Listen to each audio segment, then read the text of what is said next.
Welcome brilliant brain subscribers. और अगर नहीं किया है तो कर लीजिए। Press the bell icon also so that you can get notifications for the coming videos. Watch the video till end kindly like and share to your friends also. हम cover कर रहे हैं क्लाइमेट चैप्टर 9th ज्योग्राफी, जलवायु वाला। इससे पहले की video के अंदर मैंने आपको बताया था कि what is the difference between weather and climate and what are the factors that control the climatic conditions of any place and about the climatic conditions of Indian mainland आप कह सकते हैं उसके बारे में। अभी हम यहाँ पे कवर कर रहे हैं topic factors affect the monsoon winds in India. हमने देखा था कि इंडिया की जो क्लाइमेटिक कंडीशंस है वो कैसी है, मॉनसून टाइप और ट्रॉपिकल और सब ट्रॉपिकल दोनों तरह से हैं। आप इसको कॉन्टिनेंटल भी बोल सकते हैं कि गर्मी में जो मौसम ज्यादा गर्म हो जाता है या सर्दी में ज्यादा ठंडा हो जाता है, इस तरह की सिचुएशन भी इंडिया के अंदर मिलती है। तो monsoon type climate, tropical and subtropical type climate and continental climate, तीन अगर ऑप्शन में आ जाता और ये आ जाता है इनमें से कोई एक, तो आप उसको फिल कर सकते हैं, need not to be confuse. But mainly इसको मॉनसून टाइप क्लाइमेट में कंसिडर किया जाता है। तो क्या फैक्टर्स हैं जो इंडिया के अंदर मॉनसून विंड्स को इफेक्ट करते हैं? मॉनसून विंड्स मेनली चलती कब है? जून से लेकर सितंबर तक चलती हैं, जो कि साउदर्न पार्ट से लेकर नॉर्दर्न पार्ट की तरफ फ्लो होती है। इनके फ्लो होने का क्या कारण है? क्यों इंडिया की कंडीशंस को, क्लाइमेटिक कंडीशंस को मॉनसून टाइप कंडीशंस कहा जाता है? फर्स्ट फैक्टर जो रिस्पॉन्सिबल है that is heating and cooling of land and water. हम देखते हैं कि मान लो इंडिया का ये मेनलैंड एरिया आप लेके चलते हैं, तो सर्दियों के मौसम में क्या होता है, ये मेन एरिया, इसको इनलैंड एरिया भी बोलते हैं, गर्म हो जाता है और ये एरिया क्या हो जाता है, ठंडा हो जाता है। अब गर्मी का सीजन आता है तो ये एरिया क्या होने लग जाता है, गर्म होने लग जाता है और इस एरिया पे बहुत ज्यादा इफेक्ट नहीं पड़ता है। तो जहां पे एरिया गर्म होता है उस एरिया के अंदर जो एयर प्रेजेंट होती है एटमोस्फेयर के अंदर, वो लो प्रेशर क्रिएट करती है। लो प्रेशर का मतलब कि गर्म एरिया है जहां पे समर सीजन लगा लो है, वहां की जो एयर है वो गर्म हो जाती है और एयर की ये नेचर है कि जब वो गर्म हो जाती है तो वो ऊपर उठना स्टार्ट हो जाती है। It means that is creating low pressure. और जब वो ठंडे इलाके में होती है तो वो भारी हो जाती है, उसके अंदर मॉइस्चर की क्वांटिटी ज्यादा हो जाती है, तो वो नीचे की तरफ आना स्टार्ट कर देती है जहां पर लो प्रेशर होता है। जब वो हैवी होती है तो उसको हाई प्रेशर एरिया बोला जाता है। आई थिंक आपको ये क्लियर हो गया होगा। तो जब हीटिंग एंड कूलिंग होती है लैंड की, अब मान लो मॉनसून सीजन में क्या हो रहा होता है, गर्मी का सीजन होता है, यहाँ पे लैंड एरिया में एयर क्या हो रही होती है, हीट गर्म हो रही होती है और वो लो प्रेशर क्रिएट करती है। लो प्रेशर कहाँ जाएगा, हाई प्रेशर की तरफ जाएगा, और हाई प्रेशर कहाँ जाएगा, लो प्रेशर की तरफ। अब ये लो प्रेशर यहाँ पर है इंडियन ओशन, सॉरी ओशन के अंदर, बे ऑफ बंगाल के अंदर, अरेबियन सी के अंदर, ये ऊपर नॉर्थ की तरफ जाता है और इसके अंदर मॉइस्चर होता है जिसकी वजह से मॉनसून का क्रिएशन होता है और वहां पे हिमालय से स्ट्रक होके प्रेसिपिटेशन करता है। सेकेंड फैक्टर रिस्पॉन्सिबल है intertropical convergence zone. Intertropical convergence zone क्या होती है कि ये हमारी अर्थ है, ये इक्वेटर है, इक्वेटर से ऊपर 5 डिग्री तक नॉर्थ में एक हीटिंग जोन क्रिएट होता रहता है। कुछ विंड्स होती हैं, बहुत डिटेल में अगर मैं आपको बताऊंगी तो आप कंफ्यूज हो जाएंगे, सिर्फ इतना ही लेके चलें अंडरस्टैंडिंग के लिए कि inter tropical convergence zone, inter tropical means दोनों ट्रॉपिक्स के बीच में 23 कैंसर ऊपर और 23 नीचे कैप्रिकॉर्न, इनके बीच का जो एरिया क्या कहलाता है, ट्रॉपिकल एरिया कहलाता है। तो दोनों ट्रॉपिक्स के बीच में कन्वर्जेंस जोन एक आप कहें तो उष्ण एरिया मीन्स गर्म एरिया क्रिएट होता है, क्योंकि यहाँ 5 डिग्री नॉर्थ में और 5 डिग्री साउथ में। अब क्योंकि इंडिया नॉर्थ में है और यहाँ तक इसकी क्या इफेक्ट पहुंचती है, तो उसकी वजह से भी क्या होता है, चेंजमेंट, मॉनसून का क्रिएशन होता है। ये चीजें यहाँ पर गर्म हो जाती हैं और ऊपर उठना स्टार्ट हो जाती है। क्यों? क्योंकि लो प्रेशर क्रिएट हो जाता है और लो प्रेशर क्या करता है, ऊपर उठना स्टार्ट होता है और वो हवाएं फिर कहाँ जाती हैं, नॉर्थ की साइड, जो कि मॉनसून का रीजन बनती हैं। नेक्स्ट है pressure conditions in the Indian ocean. ये हमारा इंडियन ओशन होता है, यहाँ पे हमें सभी को पता होता है। जब यहाँ पे लो प्रेशर क्रिएट हो रहा होता है, यहाँ पे हाई प्रेशर क्रिएट होता है, मीन्स ये जल्दी से समुद्री एरिया है, बहुत ज्यादा डेप्थ तक होता है, तो पानी ना ही तो बहुत ज्यादा जल्दी ठंडा हो पाता है सागरों का और ना बहुत ज्यादा जल्दी गर्म हो पाता है। दैट्स वाई कि कोस्टल एरिया के जो टेम्परेचर है, मैंने क्या बताया था, मॉडरेट रहते हैं, उनको ठंडा और गर्म होने में टाइम लग जाता है।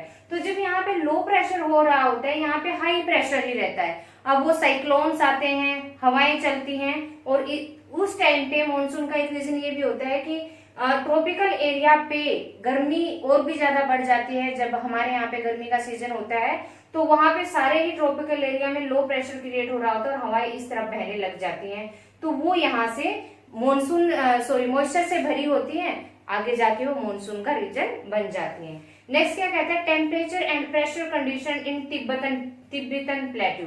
तिब्बत प्लेट्यू कहाँ है, यहाँ नेपाल के अंदर, आप बता सकते हैं। जब गर्मी का इलाका होता है, मौसम होता है जैसे कि अब है, इस टाइम पे तिब्बत का एरिया बहुत ज्यादा गर्म हो जाता है, और जब ये गर्म होता है तो यहाँ पे कैसा प्रेशर क्रिएट होगा, लो प्रेशर क्रिएट होगा।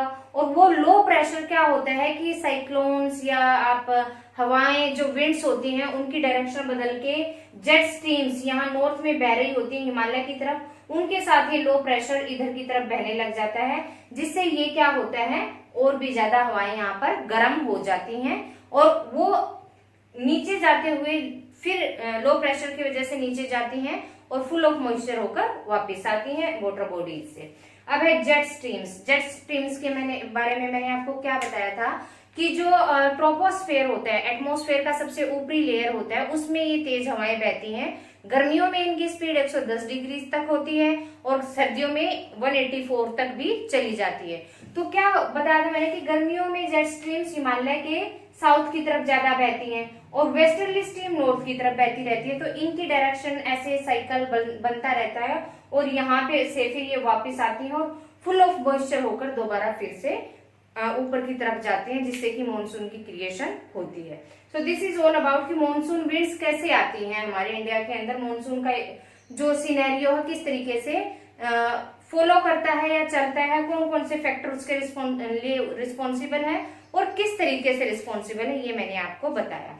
अब है प्रेशर कंडीशंस। प्रेशर कंडीशंस क्या होती हैं कि जो हमारी ये लगा के चलो अर्थ है, इसमें कुछ एक होती है ट्रेड विंड्स जो कि कॉन्टिन्यूअसली एक ही डायरेक्शन में बहते हैं, कुछ हवाएं जो हमेशा चलती रहती हैं, चाहे गर्मी है चाहे सर्दी है। कुछ हवाएं ऐसी होती हैं जो मौसम के अकॉर्डिंग आती है, जैसे लू बहुत तेज हवा आंधी तूफान वाली होती है उस टाइम पे, जैसे कि शीतलहर बहुत तेज हवाएं होती हैं। लेकिन कुछ हवाएं नॉर्मल स्पीड पे चलती हैं और हमेशा ही चलती रहती हैं, वो क्या कहलाती हैं, हमारी ट्रेड विंड्स कहलाती हैं, व्यापारिक तरंगे कहलाती हैं। क्यों इनको व्यापारिक तरंगे कहा गया कि ये हमारा इंडिया है, मान लो यहाँ पे ट्रॉपिक ऑफ कैंसर की जगह पे, जब यूरोपियन कंट्रीज से या फिर अमेरिकन कंट्रीज से नाविक हमारे देश में आ रहे थे तो उनको रास्ते में बहुत सारी दिक्कतें सहन करनी पड़ती थी, समुद्री यात्रा वो करते थे, तो कभी तो उनके जहाज के अपोजिशन में हवाएं होती थी और काफी टाइम तक जब वो कई साल तक यात्रा करके इतनी दूर से इंडिया तक पहुंच पाते थे तो कुछ हवाएं ऐसे चलती रहती थी कि शिप को चलने में उसकी डायरेक्शन में आसानी रहती थी। तो ऐसी हवाएं जो बहुत ज्यादा टाइम तक चली, उन नाविकों ने, उन यात्रियों ने इनको व्यापारिक पवनों के नाम से, ट्रेड विंड्स के नाम से अवगत कराया। तो कुछ हवाएं ऐसे ही कॉन्टिन्यूटी में चलती रहती हैं, वो ट्रेड विंड्स होती हैं। अब क्या होता है कि ये एक स्पेशल फिनोमेना यहाँ आपको बता रहा है। Normally when the tropical eastern south Pacific ocean, ये देखो ये पैसिफिक ओशन लगा के चलो, मैप लेके चलते हैं। ग्लोब पे तो ये मिला होता है आपस में, लेकिन जब मैप ले लेते हैं तो ये दोनों साइड आ जाता है, ईस्ट की साइड भी और वेस्ट की साइड भी, ये हमने दोनों साइड ले लिया। अब ये क्या कह रहा है, tropical eastern south Pacific ocean, ये ट्रॉपिक ऑफ कैंसर हो गई। अब ये क्या कहता है, साउथ का एरिया और ईस्ट वाला पार्ट, ठीक है। एक्सपीरियंस हाई प्रेशर, यहाँ पे हमेशा हाई प्रेशर बना रहता है, दोनों में ही लगा के चलो। The tropical eastern Indian ocean experiences low pressure, और ये जो इंडियन ओशन होता है यहाँ पे क्या बना रहता है, मेनली लो प्रेशर बना रहता है। क्लियर हो गई कि मोस्ट ऑफ द टाइम यहाँ पर हाई प्रेशर रहता है और इंडियन ओशन में लो प्रेशर रहता है। लेकिन कभी कभी क्या होता है, इन सिचुएशंस में बदलाव आ जाता है, रिवर्सल हो जाता है। किस तरीके से, ईस्टर्न पैसिफिक, ये ईस्टर्न हो गया Pacific, has lower pressure in comparison to the eastern Indian Ocean. यहाँ पर इस इंडियन ओशन की बजाय भी लो प्रेशर क्रिएट हो जाता है, ठीक है। This periodic change in pressure condition is known as southern oscillation. जो ये चेंज होता है पैसिफिक ओशन के अंदर, चाहे वो यहाँ पे रहे, यहाँ पे रहे या यहाँ पे रहे, इंडियन ओशन की बजाय प्रेशर कम हो जाता है पैसिफिक ओशन में। ये जो पीरियोडिक चेंज होता है, साल 2 साल में 1-2 बार होता है, हर साल नहीं होता, तो उस चेंज को, प्रेशर के चेंज की कंडीशन को साउदर्न ओसिलेशन के नाम से जाना जाता है। इसको दक्षिण दोलन भी कहा जाता है। यहाँ पे 1 मार्क में क्वेश्चन है और ये टॉपिक बहुत ही अंडरस्टैंडेबल है कि what is southern oscillation. Southern oscillation क्या होता है, दक्षिण दोलन क्या होता है। कि वैसे तो पैसिफिक ओशन पे हमेशा, सिंपली लेके चलें, पैसिफिक ओशन पे हमेशा हाई प्रेशर बना रहता है rather than to Indian Ocean, लेकिन कभी कभी पीरियोडिकली इसमें इंडियन ओशन से भी कम प्रेशर हो जाता है, लो प्रेशर क्रिएट हो जाता है। तो ये प्रेशर में जो चेंजमेंट आता है ओशन के अंदर, पैसिफिक ओशन के अंदर, इसको साउदर्न ओसिलेशन कहते हैं, दक्षिण दोलन कहते हैं, ठीक है, या एसओ भी कहा जाता है। 1 मार्क में वेरी मच इंपॉर्टेंट क्वेश्चन है ये और टॉपिक समझने लायक है। थर्ड क्या कहता है कि प्रेशर कंडीशंस के अंदर और क्या इंक्लूड है। एक तो पैसिफिक ओशन की प्रेशर कंडीशंस हो गई। A feature connected with SO is the El Nino. SO हमने पढ़ा कि पैसिफिक ओशन के अंदर क्या हो रहा है, इंडियन ओशन की बजाय लो प्रेशर क्रिएट हो जाता है। वैसे तो यहाँ पे क्या रहता है, हाई प्रेशर रहता है पैसिफिक ओशन में, लेकिन पीरियोडिकली कभी कभी लो प्रेशर हो जाता है rather than to Indian Ocean. तो ये कहलाया हमारा साउदर्न ओसिलेशन या दक्षिण दोलन। अब एल नीनो भी इस एसओ से रिलेटेड है, साउदर्न ओसिलेशन से। कैसे, क्या होता है El Nino? Is a phenomena in which a warm ocean current that flows past the Peruvian coast in place of the cold Peruvian current every 2 to 5 years change the pressure condition is related to El Nino। देखो यहाँ पे ये आपका हो गया western, अगर आपने globe को डिवाइड किया तो पैसिफिक ओशन 2 पार्ट्स में डिवाइड हो गया। अब यहाँ पे ये है आपका नॉर्दर्न अमेरिका, और नॉर्दर्न अमेरिका के इस हिस्से पर आपका पेरू और चिली 2 कंट्रीज आती हैं। पेरू का ये ऊपर वाला हिस्सा होता है, चिली का नीचे वाला हिस्सा होता है। यहाँ पे ये जो ओशन है, यहाँ पर हमेशा ठंडी हवाएं बहती हैं, ठीक है, कोल्ड ओशन करंट्स बहती हैं, ठंडी सागरीय धाराएं बहती हैं। लेकिन 2-4 साल के टाइम पीरियड के दौरान जो पेरू के नजदीक ठंडी हवाएं बहती हैं वो गर्म हवाओं में बदल जाती हैं। इसलिए पेरू के लोग जब वो गर्म हवाएं बहती हैं उसे एल नीनो का नाम देते हैं। तो यहाँ पे भी क्या हुआ, प्रेशर के अंदर चेंज हुआ।